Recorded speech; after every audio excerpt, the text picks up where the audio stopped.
Hi, Ann Shibani here. I just got off the phone with a client. We had this great conversation because we were building out an outline. We were clarifying the message of the client attracting book that she was writing.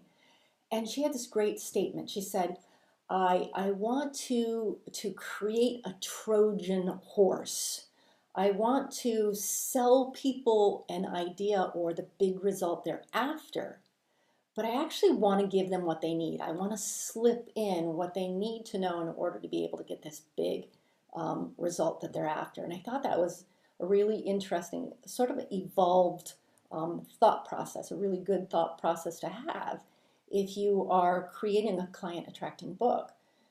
So, for those of you who remember or don't, the Trojan horse was that big wooden horse structure the Greeks brought to the doors of Troy. And the Trojans, in all of their excitement of seeing this big horse, this big gift, open the doors of the city, and all of a sudden, in comes the Trojan horse, and the Greeks pour out and they win the Trojan War this way. And so it's essentially disguising the real matter at hand with something very alluring. So why do we want to do that? Why would we not just come out and write a book about, having your soul vibrations resonating at a high level to create the destiny that you're meant to have?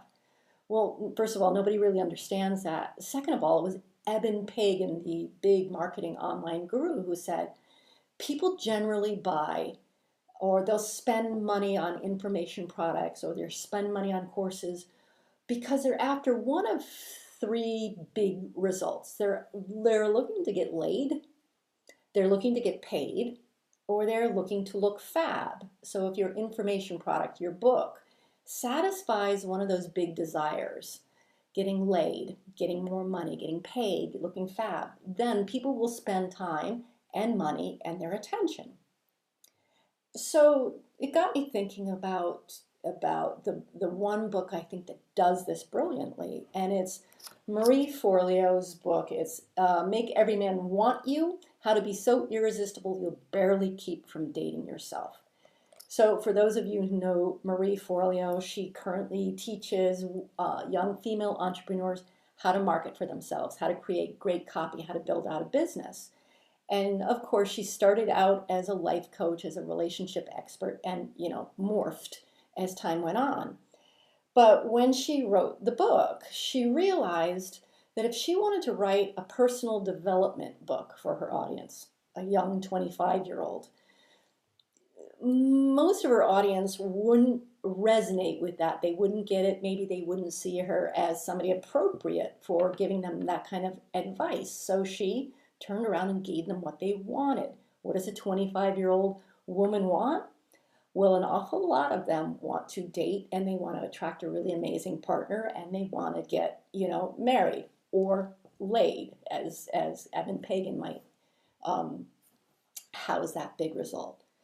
And so she wrote this book and she's giving people what they want, how to attract a great guy, but at the same time, she's giving them what they need, which is essentially, if you want to attract a great guy, you actually have to get your shit together and be a great woman, and then you'll be attracted to them. So she gives them what they want and slips in, like vegetables, what they need.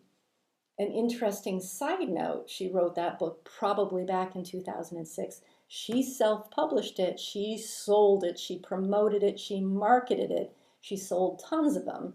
So in 2008, I think it was McGraw-Hill came and bought that intellectual property and then republished it under their name. So a couple of great pieces of concept here, a couple of good concepts. One, give people what they want and sell them what they need, and your title can do an awful lot of that work. And number two, not everybody's got the following of Marie Forleo. Marie Forleo didn't have the following of Marie Forleo, but she got a book deal because she had a big following and they all bought that book. Anyway, hope that you find this just as useful and helpful as I hope my client did. Talk to you soon.